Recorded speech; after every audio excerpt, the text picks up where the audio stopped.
نحمده ونصلي على رسوله الكريم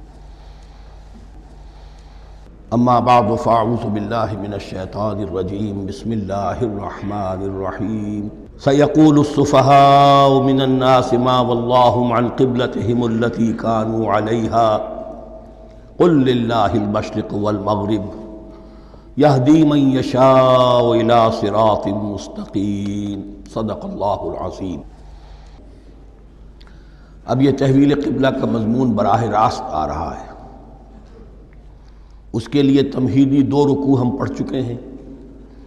حضرت ابراہیم کا تذکرہ جو معمار ہیں بیت اللہ کے، ابو الانبیاء ہیں، امام الناس ہیں، انہی کی ایک نسل بنی اسرائیل ہے، انہی کی ایک نسل بنی اسماعیل ہے۔ ان کا دین کیا تھا، اس کی بنیاد کیا تھی، انہوں نے اور خود ان کے پوتے حضرت یعقوب نے اپنی اولاد کو کس بات کی وصیت کی تھی، اب وہ اولاد مختلف پگڈنڈیوں پر چل کر کہاں کہاں پہنچ چکی ہے، یہ سارا پس منظر ہے اصل میں اس تحویل قبلہ کے لیے۔ اور تحویل قبلہ پر پورے 2 رکوع آ رہے ہیں۔ اس سے بسا اوقات یہ خیال پیدا ہوتا ہے، میرے ذہن میں بھی کبھی ہوتا تھا کہ یہ ایسی بڑی بات کیا تھی جس کے لیے قرآن مجید نے اتنے شد و مد کے ساتھ اور اس قدر تفصیل کے ساتھ بلکہ تکرار کے ساتھ بات کی۔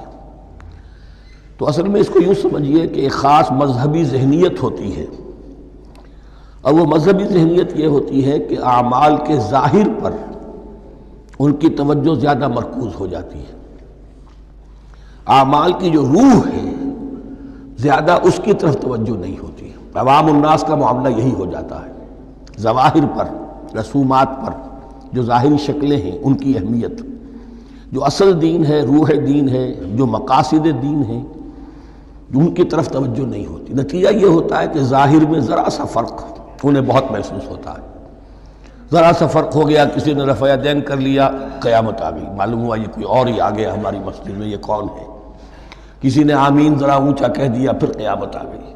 یہ ساری چیزیں جو یہ خاص ایک ذہنیت ہوتی ہے۔ اس ذہنیت کے پس منظر میں یہ مسئلہ چھوٹا نہیں تھا۔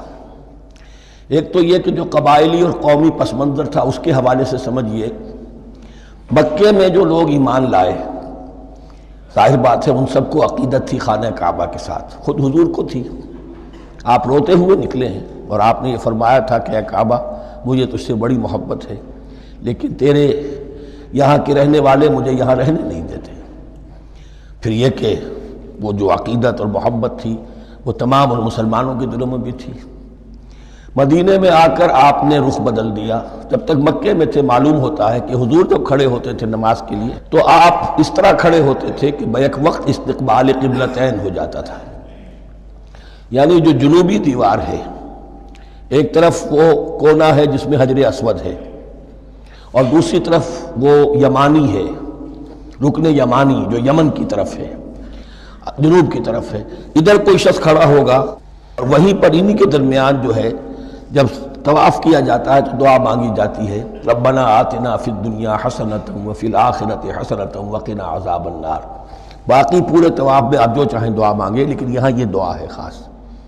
اب اگر کوئی شخص ادھر کھڑا ہو کر نماز پڑھ رہا ہے تو کعبہ تو سامنے ہے ہی، ٹھیک سیدھ میں یروشلم بھی ہے۔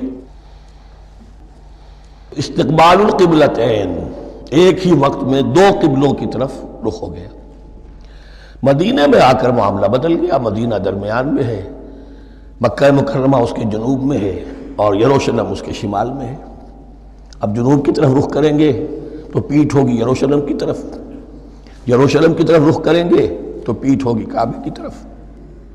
اس میں امتحان ہو گیا ان لوگوں کا جو ایمان لائے تھے کہ آیا وہ محمد الرسول اللہ صلی اللہ علیہ وسلم کے فرمان کی پیروی کرتے ہیں یا اپنی پرانی عقیدتوں اور اپنی پرانی جو روایات ہیں ان کو زیادہ اہمیت دیتے ہیں۔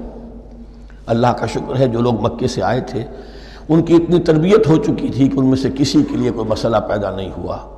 اقبال کا وہ مصرع پھر سنا رہا ہوں، بمصطفیٰ برساں خیش را کے دی ہموست، اگر بہو نہ رسیدی تمام بولہ بیست۔ حالانکہ قرآن مجید میں کہیں منقول نہیں ہے کہ اللہ نے حکم دیا تھا، ہو سکتا ہے اللہ نے حضور کو وحی خفی کے ذریعے سے حکم دیا ہو، لیکن وحی جلی میں کہیں نہیں ہے کہ آپ کو حکم دیا گیا ہو کہ اب یروشلم کی طرف رخ کر کے نماز پڑھیے۔ یہ امتحان ہو گیا کہ رسول کا اتباع کتنا کچھ ہے۔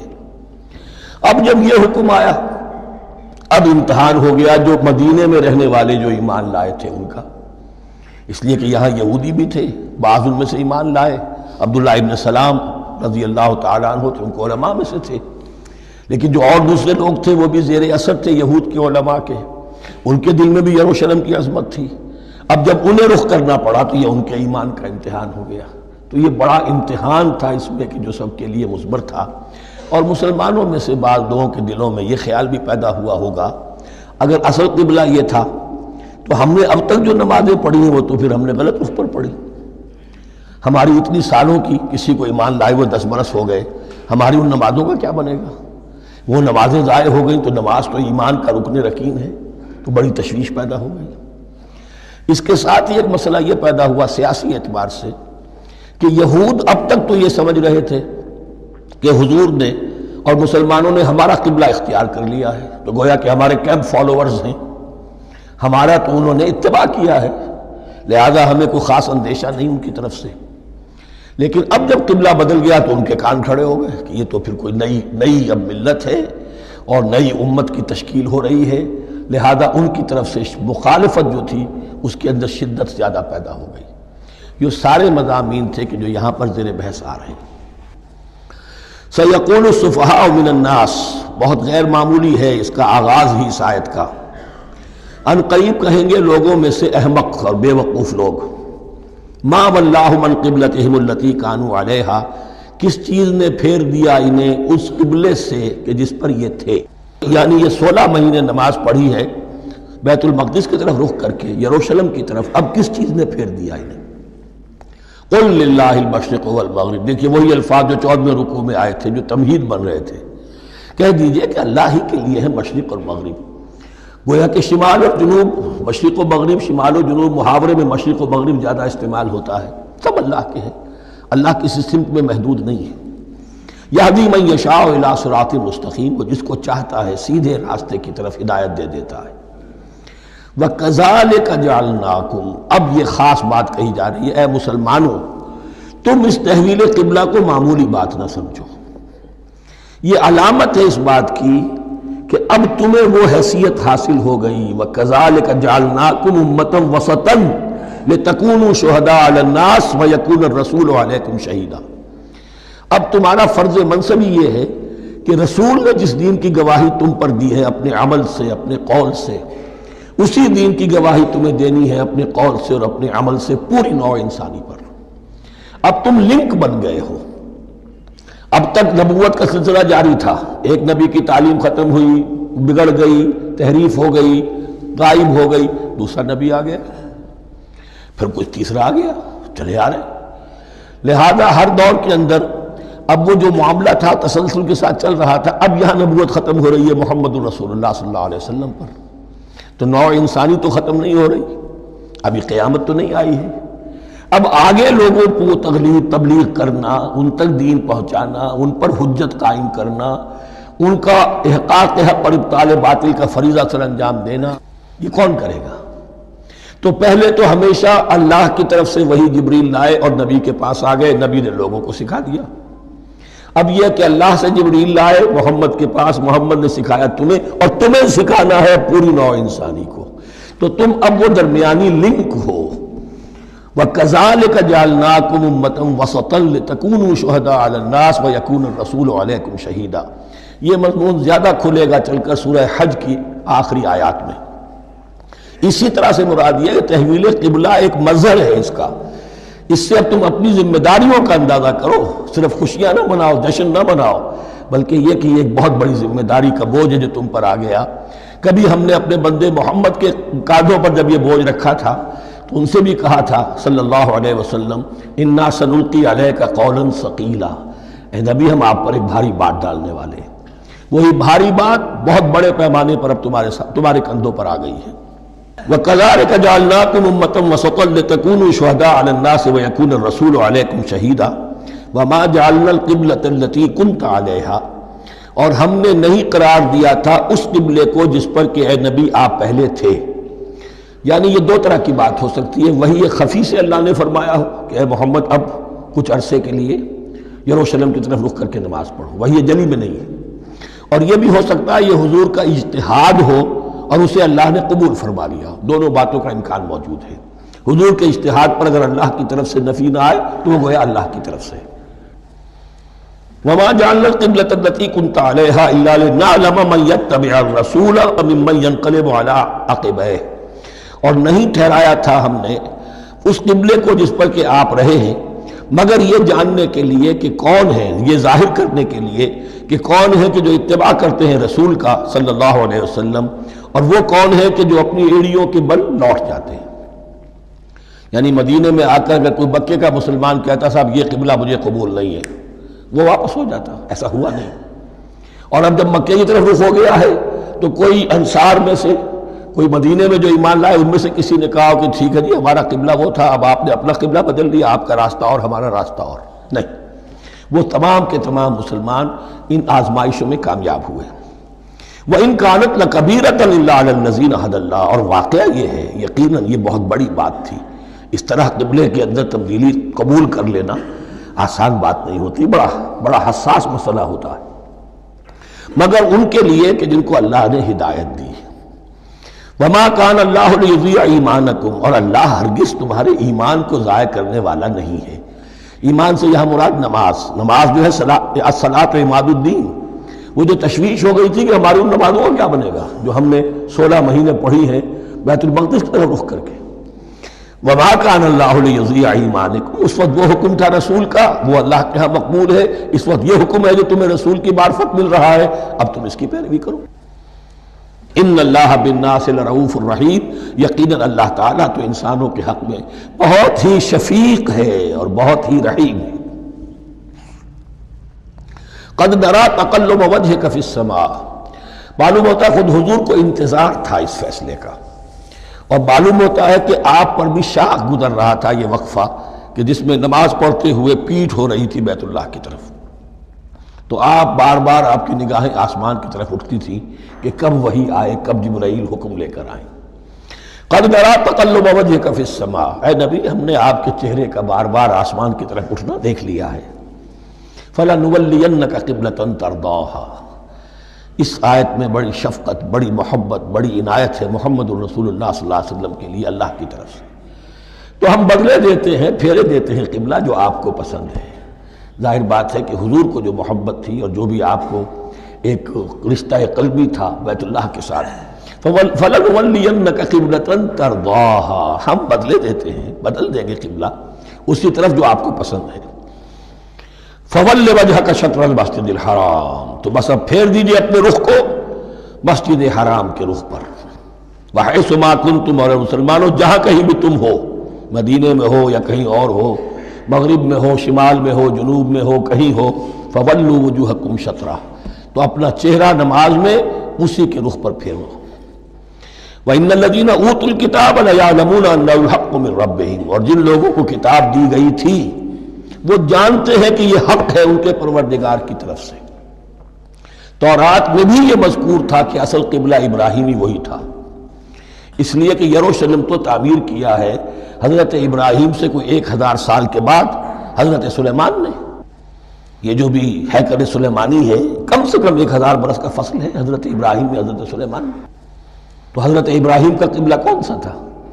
تو وہ بھی مولانا امین احسن اصلاحی صاحب نے اردو میں ترجمہ کیا ہے مولانا حمید الدین فراہی کی کتاب کا، اور وہ بہت اہم ہے اس موضوع کو سمجھنے کے لیے۔ بہت سے مسلمان مفسرین نے بھی اس میں ٹھوکر کھائی ہے۔ ان الذین اوتوا الکتاب لیعلمون انہ الحق من ربہم وما اللہ بغافل عما یعملون، اور اللہ غافل نہیں ہے اس سے کہ جو وہ کر رہے ہیں۔ ولئن اتیت الذین اوتوا الکتاب بکل آیۃ ما تبعوا قبلتک، اے نبی آپ ان اہل کتاب کو اگر تمام دلائل بھی دے دیں گے، تمام نشانیاں بھی دکھا دیں گے، تب بھی یہ آپ کے قبلے کی پیروی نہیں کریں گے۔ وما انت بتابع قبلتہم، اور نہ ہی اب آپ پیروی کرنے والے ہیں ان کے قبلے کی۔ یہ تو لکم دینکم ولی دین والا معاملہ ہو گیا۔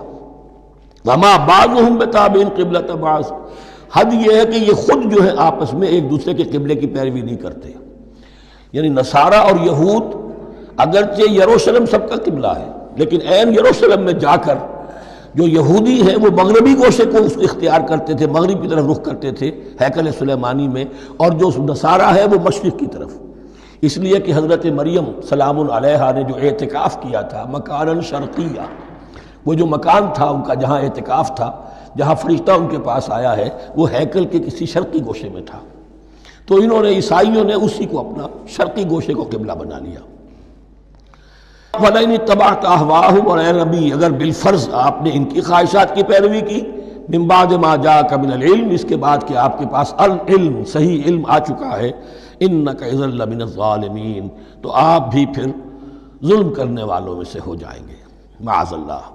الذین آتیناہم الکتاب یعرفونہ کما یعرفون ابناءہم، جن لوگوں کو ہم نے کتاب دی یعنی تورات اور انجیل کے جو صحیح ماننے والے ہیں، یہ نکتہ یہاں نوٹ کر لیجئے، تورات اور انجیل کے ماننے والوں میں سے غلط کاروں کے لیے مجہول کا صیغہ آتا ہے، اوت الکتابہ، جنہیں کتاب دی گئی تھی، اور جو ان میں سے ٹھیک تھے صحیح رخ پر تھے ان کے لیے معروف کا صیغہ ہوتا ہے جنہیں کتاب ہم نے دی تھی۔ یہ انداز جو ہے معروف اور مجہول کا، یہ آپ دیکھیں گے کہ فرق ہوگا، جہاں ان کی کسی غلط بات کا تذکرہ ہوگا الذین اوتوا الکتاب، اور جہاں اچھی بات کا تو وہاں یہ کہ جو آتیناہم الکتاب، الذین آتیناہم الکتاب یعرفونہ کما یعرفون ابناءہم، وہ ایسے ہی پہچانتے ہیں اس کو۔ ہو کی ضمیر قبلے کی طرف بھی ہے، اور ہو کی ضمیر محمد الرسول اللہ کی طرف بھی ہے، ہو کی ضمیر قرآن کی طرف بھی ہے، ایسے پہچانتے ہیں جیسے اپنے بیٹوں کو۔ وَإِنَّ فَرِيقًا مِّنْهُمْ، اور یقیناً ان میں سے ایک گروہ وہ ہے لَيَكْتُمُونَ الْحَقَّ وَهُمْ يَعْلَمُونَ، جو جانتے بوجھتے حق کو چھپاتے ہیں۔ الحق من ربک، یہ حق ہے آپ کے رب کی طرف سے، فلا تکونن من الممترین، تو آپ ہرگز نہ بنے شک کرنے والوں میں۔ یہ حضور سے خطاب ہو رہا ہے، اور حضور کی وساطت سے اصل میں ہر مسلمان سے خطاب ہو رہا ہے، یہ بات ان سے کہی جا رہی ہے کہ اس میں کوئی شک اپنے پاس مت آنے دو، یہ تو حق ہے تمہارے پروردگار کی طرف سے۔ وَلِكُلٍّ وِجْهَةٌ هُوَ مُوَلِّيهَا، ہر ایک کے لیے ہم نے ایک رخ معین کر دیا جس کی طرف کہ وہ رخ کرتا ہے۔ فَاسْتَبِقُوا الْخَيْرَاتِ، تو مسلمانوں تمہارے لیے ایک رخ تو ہم نے معین کر دیا بیت اللہ کا، ایک باطنی رخ کیا ہے؟ نیکیوں میں ایک دوسرے سے آگے بڑھنے کی کوشش کرو۔ ایک ہے ظاہر، نماز کا ظاہر ہے، آپ نے قبلے کی طرف رخ کر لیا ہے، آپ نے وضو کیا ہے، ایک نماز کا باطن ہے، خشوع ہے، خضوع ہے، حضور قلب حاصل ہے، رقت ہے، معلوم ہے کس کے سامنے حاضری ہے۔ اسی طریقے سے قبلہ ایک تو یہ ہے جو کہ کعبہ ہے، بیت اللہ ہے، ایک یہ فاستبقوا الخیرات، تم ہر نیکی کے اندر ایک دوسرے سے آگے بڑھنے کی کوشش کرو۔ اینما تکونوا یأتی بکم اللہ جمیعا، جہاں کہیں بھی ہوگے اللہ تم سب کو لے آئے گا، جمع کر دے گا۔ ان اللہ علی کل شیء قدیر، یقینا اللہ تعالی ہر چیز پر قادر ہے۔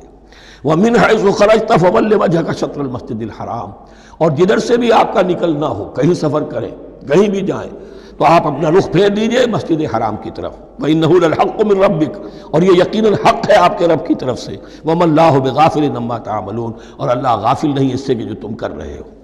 یہاں بظاہر جو ہے کلام حضور سے ہے، اصل میں مسلمانوں سے خطاب ہے بواسطہ محمد صلی اللہ علیہ وسلم۔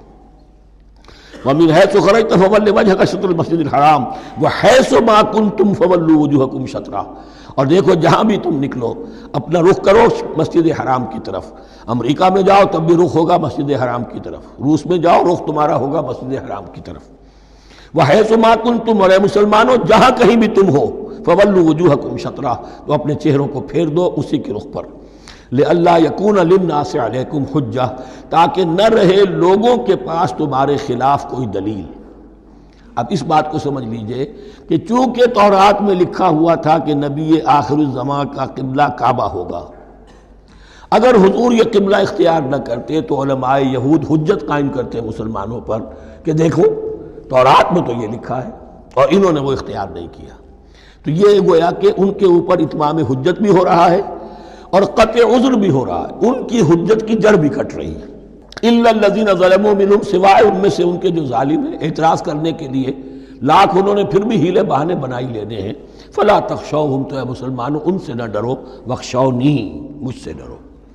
وَلِأُتِمَّ نِعْمَتِي عَلَيْكُمْ، اور یہ جو تحویل قبلہ ہوئی ہے اور محمد الرسول اللہ صلی اللہ علیہ وسلم کی بعثت کی بنیاد پر ایک نئی امت کو شکل دی جا رہی ہے اور اسے اب امامت الناس سے سرفراز کیا جا رہا ہے، وراثت ابراہیمی اب اسے منتقل ہو گئی ہے۔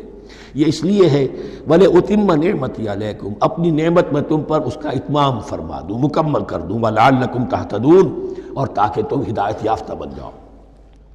کما ارسلنا فیکم رسولا، جیسے کہ ہم نے بھیج دیا ہے تم میں ایک رسول۔ اب یہ دعا ابراہیم و اسماعیل یاد کر لیجئے، ربنا وبعث فیہم رسولا منہم یتلو علیہم آیاتک ویعلمہم الکتاب والحکمت ویزکیہم۔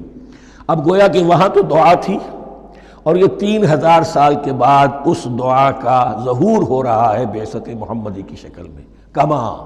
کما ارسلنا فیکم رسولا منکم، جیسے کہ ہم نے بھیج دیا ہے تم میں رسول اپنا، تم ہی میں سے، یتلو علیکم آیاتنا، وہ تلاوت کرتا ہے تم پر ہماری آیات، ویزکیکم، تمہیں پاک کرتا ہے، تزکیہ کرتا ہے تمہارا، ویعلمکم الکتاب والحکمہ، اور تمہیں تعلیم دیتا ہے کتاب و حکمت کی، ویعلمکم ما لم تکونوا تعلمون، اور تمہیں تعلیم دے رہا ہے ان چیزوں کی جو تمہیں معلوم نہیں تھی۔ یہاں ایک نقطہ بڑا اہم ہے، حضرت ابراہیم اور اسماعیل کی دعا میں جو ترتیب تھی یہاں اللہ نے اس کو بدل دیا ہے۔ وہاں کیا تھا؟ تلاوت آیات، تعلیم کتاب و حکمت، پھر تزکیہ۔ یہاں کیا ہے؟ تلاوت آیات، پھر تزکیہ، پھر تعلیم کتاب و حکمت۔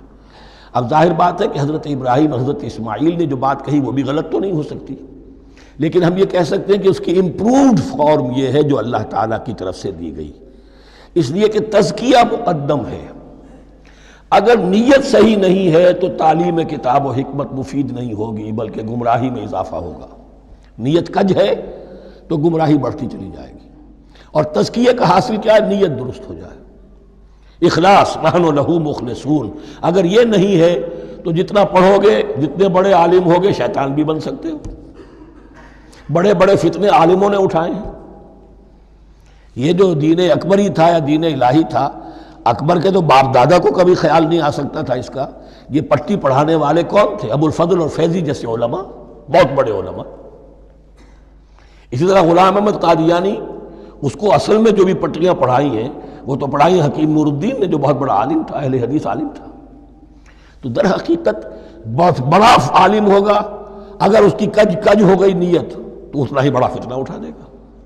اس پہلو سے تزکیہ مقدم ہے، اور اس کا ثبوت یہ ہے، یہی مضمون سورہ آل عمران میں آیا، یہی مضمون پھر سورہ جمعہ میں آئے گا، وہاں بھی ترتیب یہی ہے۔ تینوں جگہ پر اللہ کی طرف سے ترتیب یہی ہے، یتلو علیکم آیاتنا ویزکیکم، تمہیں ہماری آیات پڑھ کر سنا رہا ہے اور تمہارا تزکیہ کرتا ہے، ویعلمکم الکتاب والحکمہ، اور اس تزکیے کے بعد پھر تعلیم کتاب و حکمت، ویعلمکم ما لم تکونوا تعلمون، اور تمہیں سکھا رہا ہے جو کچھ علم تمہیں حاصل نہیں تھا۔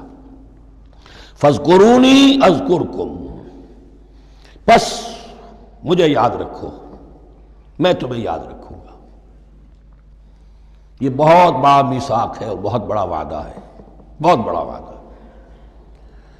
اور یہاں تک حدیث میں پھر اس کی شرح آئی ہے، میرا بندہ اگر مجھے اپنے دل میں یاد کرتا ہے، میں بھی اسے اپنے جی میں یاد کرتا ہوں، اور میرا بندہ اگر میرا ذکر کسی محفل میں کرتا ہے تو میں اس سے بہت اعلیٰ محفل میں اس کا ذکر کرتا ہوں۔ اس کی محفل تو بہت بلند و بالا ہے، ملائے اعلیٰ کی محفل ہے، فرشتے ملائکہ مقربین کی محفل ہے، خدا خود میر محفل بود اندر لامکا خسرو، محمد شمع محفل بود شب جائے کہ من بودم۔ اب خسرو کس عالم میں تھے جب یہ شعر کہہ گئے ہیں؟ تو بہرحال ہے تو صحیح، ایک محفل تو ہے، میں اس سے بڑی بہتر محفل میں ان کا تذکرہ کرتا ہوں۔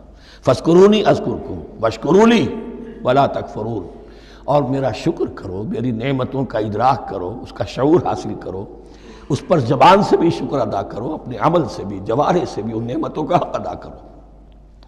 یہاں وہ 18 رکوع ختم ہو گئے، نصف اول اس سورہ مبارکہ کا مکمل ہو گیا۔ بارک اللہ لی ولکم فی القرآن العظیم ونفعنی وإیاکم بالآیات والذکر الحکیم۔